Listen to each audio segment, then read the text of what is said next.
The tale opens in 1997 with a young boy called Ronnie fleeing in fear from a horrifying entity. However, Ronnie's escape attempt proves unsuccessful. Eventually, authorities discover him deep within the forest. Yet something within Ronnie has transformed. Law enforcement notifies Ronnie's mother that they've located her child. The narrative then transitions to another youth, Noah, who harbors aspirations of becoming an author. Presently, a lady named Miss Halverson is relocating to Noah's residence. She plans to remain there throughout the summer months. Noah presents his written work to the town chief, who expresses strong disapproval. The chief declares, "I refuse to publish a tale in the newspaper concerning some individual spying on a lady. Furthermore, that lady is simply fabricating stories. If writing is your goal, create something valuable, something meaningful." Numerous families visit here during their summer holidays. Following this encounter, Noah attends his basketball match. His companion Ben demonstrates exceptional athletic ability. Ben scores a home run and secures the season opener victory for his squad. Beyond Ben, Noah maintains friendships with two additional individuals, Eugene and Sammy. During their journey home, they notice the estate of an elderly gentleman named Gene. Rumors suggest he worked in espionage. Alternative claims state he committed bank robberies. However, Noah clarifies that during the summer of '65, Gene's spouse and offspring disappeared without any evidence. Nobody could establish his guilt definitively. Noah suspects their remains might still be concealed somewhere on that estate. He declares, "If my narrative can demonstrate his guilt, I'll secure the front page." Noah and his companions trespass onto the property. They observe as Gene excavates a container from the earth. The instant Gene departs, Noah enters the garage. As he prepares to open the container, Gene reappears. Gene seizes the container. The youngsters attempt to prevent Eugene from crying out, but Gene discovers them regardless. They all flee immediately. However, Noah's backpack remains behind. Ben advises him to abandon it. Later during the evening, Ben visits Noah again. He's carrying a present. It's a baseball cap. Ben also obtained tickets for both of them to attend a game. Ben mentions he's going swimming with a girl named Ellie. Noah has harbored feelings for her since their childhood, but he's never managed to express anything about it. Ben extends an invitation for him to join them, but Noah declines. When Ellie and Ben reach the beach for swimming, they discover someone else present as well. While they're in the water, a woman cautions them that it's hazardous for youngsters to be outside this late during the night. The woman plunges into the ocean herself, and suddenly, Ellie gets pulled down below the surface. She and Ben attempt to exit, but then Ben gets dragged beneath. An illumination begins radiating in the ocean. Ellie experiences panic and flees. The following day, Noah discovers his backpack outside his residence. Within it, Gene has placed a book for him. Law enforcement vehicles are stationed outside Ben's house. Ben's scans and examinations all return normal results. The authorities say he simply became frightened. Presently, everyone assumes Ben was outside there by himself. But Noah understands he wasn't alone. Noah visits Ben, but Ben fails to respond to anything he expresses. It's as though he cannot even perceive Noah. Noah then approaches Ellie to learn what truly occurred that evening. Ellie informs him there was another person outside there with them. An elderly woman leaped into the water, but what dragged him beneath was something different. There was a burst of light. It resembled a witch. But nobody accepts what Ellie is stating. Noah locates a ripped fragment of material on the shore. Miss Halverson is also positioned there. Noah travels to Gene's house. He arrived to express gratitude for returning the bag. He jests, "My companions and I suspected you were excavating a corpse or something." Gene responds, "Yeah, you'd appreciate that, wouldn't you?" Gene possesses a radio that receives local news. He previously worked as a law enforcement officer. Noah tells Gene about Ben, how a witch dragged him beneath the ocean. But Gene doesn't accept the existence of witches either. Noah begs, "Just speak to my companion once." Gene states, "I'm retired." At home, Noah's mother requests him to place food outside Miss Halverson's entrance. But from there, Noah perceives Miss Halverson speaking in some peculiar language. He slides a blade under the entrance and uses its reflection to attempt to see inside. But Miss Halverson detects him. Meanwhile, Gene is viewing old videotapes of his family. He also observes news coverage of Ben on television. Noah cannot concentrate and performs poorly at baseball today. That's when Gene comes to locate him. He states, "I'll speak to your companion." Noah escorts Gene to see Ben. Ben appears very peculiar. Gene inquires, "Does he smoke?" He examines Ben's pulse rate and questions about the incident on the bridge. But Ben states, "The water dragged me in." His account is completely different from Ellie's. Hearing this, Ben suddenly reacts. Everything's acceptable. Gene indicates that if something had dragged him underwater, there would be force marks on his arms or neck. But there's nothing on Ben's body. Gene states, "And there's no such thing as a witch." Noah questions Ben, "Why do you fabricate lies?" Ben maintains, I didn't fabricate anything. Noah gives Ben his preferred snack, but Ben expels it, declaring it disgusting. Noah tells his mother everything, but she doesn't accept his account either. He shares it all with Eugene and Sammy, telling them Ben resembles a zombie. He believes the witch extracted something from him. But Sammy states, look, Noah, we understand you require a compelling story for your article, but this is becoming excessive.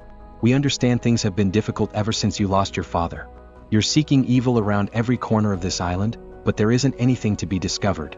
But that identical night, a girl is observing a boy named Kevin. She signals him to pursue her into the woods. Kevin states we shouldn't venture too far. This location was utilized as a bombing range during World War II. But the girl silences him. And that's when it's revealed that she's the witch. She does to Kevin precisely what she did to Ben. An explosion detonates. The next day, Noah observes it all on the news. Right then he receives a call from Jean. Noah states Kevin's eyes have gone vacant, identical to Ben's. Jean summons him to the site where it occurred to Kevin. From the footprints, he can determine Kevin was with a girl. But the footprints just suddenly cease. Right there they locate the spot where the bomb detonated. Noah discovers the identical fabric material here too. Jean states whoever triggered this explosion couldn't have survived being this close without any injuries. Noah also locates a broom there. Everything is indicating toward a witch. Noah displays all of this to his companions. He clarifies witches require feeding on youngsters to survive and replenish their powers. And they can alter their forms to blend in with ordinary people. Noah introduces Sammy and Eugene to Jean. They're frightened of him initially, but Noah tells them he's a retired detective.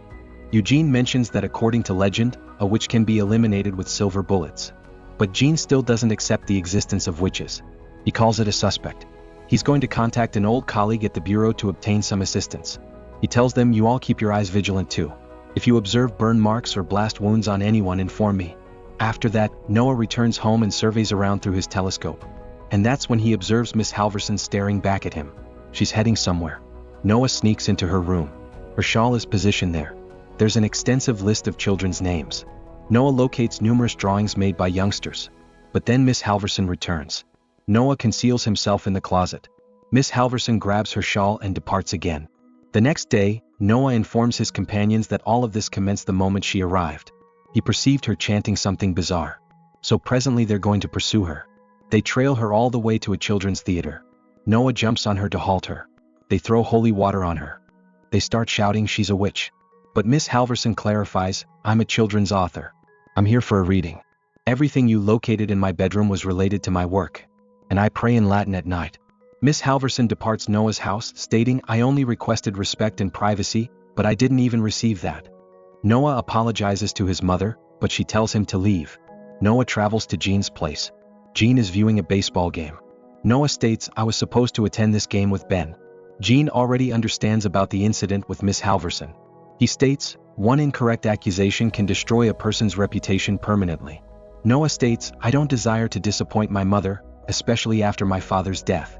Noah's father was a journalist who traveled the world writing about his adventures. But on his final adventure he had an accident and didn't survive. Jean had a son too. When the boy was 5 years old, Jean was transporting him home from school. One of the tires burst. Jean pulled over to replace it. His son was in the back seat blowing bubbles. But a man on a motorcycle appeared and abducted his son. Jean pursued him on 3 tires, but the rim was scraping the concrete. His car spun out and crashed into a tree. He never located his son after that. Jean believes that humans are the real monsters. After that incident, his marriage collapsed too. For the past 30 years he's been searching for his son, but with no results. Jean has presently established an investigation board for this case. It's a list of all the youngsters who've recently gone missing in the area. The next day, Jean visits to inform the town chief that there's a predator in their town. But the chief calls it an overreaction. Jean states, no, there's abundant proof. And I was on the scanner this morning. I heard an unusual amount of calls coming in from parents about their youngsters disappearing. An argument erupts between the chief and Jean. A police officer tells them to calm down. He questions Jean, who precisely are we searching for? Noah exclaims it's a witch. The chief starts laughing. Jean quickly states the youngster doesn't understand what he's talking about. The town chief states, yeah, I understand this youngster. Just ensure his little theory doesn't circulate around town. When Noah approaches his companions, they refuse to support him too. They tell him you're going way overboard. Our parents are calling you a negative influence. Heartbroken, Noah throws all his research into the water. Meanwhile, Ben cannot even play baseball anymore. The umpire questions him, are you acceptable? On the way back from there, Ben spots Eugene's bike positioned on the ground. He ventures into the woods to locate Eugene. Eugene is seated under a tree, terrified. The witch is positioned right in front of them. Both of them flee. Eugene shoves Noah away, shouting, "Stay away from me." Noah notices red algae attached to his shoes. On his way back, a car starts pursuing him. The witch is inside that car. Noah escapes and reaches Gene's place. Noah is angry with Gene because of what occurred earlier. Gene states, "Those people don't comprehend you and they don't accept you either." Gene tells him, "Look, from here on out, it's just you and me." He displays Noah his latest investigation update. He's discovered that similar incidents have been occurring in a town far away. Numerous youngsters have been disappearing, but then a boy named Ronnie was located and returned to the police. And his appearance is precisely the same as Ben's. Noah states, "Yeah, maybe this witch has modified her methods. Instead of consuming the youngsters completely, she's eating part of their soul. That's why the youngsters end up in this state." Gene responds, "Look, I don't understand about all that. All I understand is that Ronnie was the first child to return like this. I'm traveling to his town tomorrow to speak to him." Noah questions, "Are you going to attempt to reconnect with your wife?" Gene states that ship has sailed. "I'm too old presently." Noah tells him, "Look, if you desire to live alone and miserable, that's acceptable. But stop with this 'I'm too old' nonsense." Later, when Noah arrives home, his mother speaks to him. Noah assumes she's going to scold him. But instead, his mother displays him his father's belongings. She states, "I understand you think that I'm not supportive of you becoming a writer because of what occurred with your father, but that's not accurate." She gives Noah all of his father's belongings. Noah embraces his mother. Meanwhile, Gene is examining his investigation board. But after he walks away from it, the entire board starts collapsing on its own. The television in the room activates by itself. Gene's son appears on the screen, and the bubbles he was blowing float out from it. His son is stating, "You let them take me, Daddy. You let the monsters take me, Daddy." Outside Gene's house is the identical car that pursued Noah earlier. On the other side of town, peculiar things start occurring to Noah too. His typewriter starts typing on its own. It writes a poem about consuming souls. The next day, Gene arrives to meet Ronnie. Ronnie's mother has figured out that there are other youngsters like her son. Otherwise, Gene wouldn't have traveled all this way. Ronnie doesn't respond to anything Gene expresses. Gene starts examining his room. In Ronnie's bag, he locates some photographs and a key. Gene discovers a container concealed in Ronnie's room that opens with that key. Inside the container are silver bullets. Gene departs from there. But on the road, something clicks. He pulls over and examines the photographs. The one thing that's common in all of them is the umpire from the baseball games. Meanwhile, Noah is playing baseball when he notices red algae on that identical umpire's shoes. There's also a burn wound on his hand. Noah rushes to his treehouse and contacts his companions. He tells them that umpire is the witch. Eugene understands where he lives. Noah heads to the umpire's house. He cannot wait for Gene because he's out of town. His companions accompany him. They start recording video inside, hoping to locate proof that this is the witch. Noah locates the umpire's different identity documents there. He also possesses photographs of Ronnie, Kevin, Ben, and Noah. But suddenly the umpire attacks them. He restrains them all. He comes in front of them and states, "I've been on a diet for months, and it hasn't been pleasant at all." He tells them, "It's becoming difficult for an elderly witch like me to consume children and relocate 3 or 4 times a year, town to town. But here, there's an endless supply of children that come to me each and every summer." He was draining their youth, and today he's going to satisfy all his remaining cravings with these youngsters. The umpire transforms into his true witch form. He drags Noah away, but Noah manages to toss a lighter to his companions. They use it to burn through their ropes and free themselves. The flame from the lighter also ignites a curtain on fire. Sammy and Eugene rush to rescue Noah. The 3 of them escape from there. Just then, Gene arrives and shoots the witch with bullets. But they don't accomplish anything to the witch. Gene loads silver bullets and fires at the witch. A soul escapes from the witch's body. The witch attempts to escape. Gene tells Noah to flee and pursues after the witch. But Noah is going to assist Gene too. He follows them down to the basement. Right in front of him, the witch grabs Gene and renders him unconscious. Noah flees for the gun. The witch attempts to prevent him from obtaining it. The witch starts draining Noah's youth. But Gene awakens and attacks the witch with silver bullets. Souls of children start pouring out from the bullet holes in the witch's body. One by one, all the souls escape and return to the children. The witch is completely destroyed. Ronnie's soul returns to him. Noah writes a story. This story isn't about anyone else but about Gene. About how he's not what people think he is. He's a father, a husband, a public servant, and a true friend. Noah travels to see Gene. The other youngsters have started returning to normal, but Ben is still the same. Gene tells him to have a little patience. During a baseball game, Ben's soul finally returns to him too. That glow returns to Ben. He hits a home run and secures the game for his team once again. Gene travels to meet his wife. If you enjoyed the recap, please leave a like and subscribe, and don't forget to turn on notifications so you can watch more videos like this. Thanks for watching.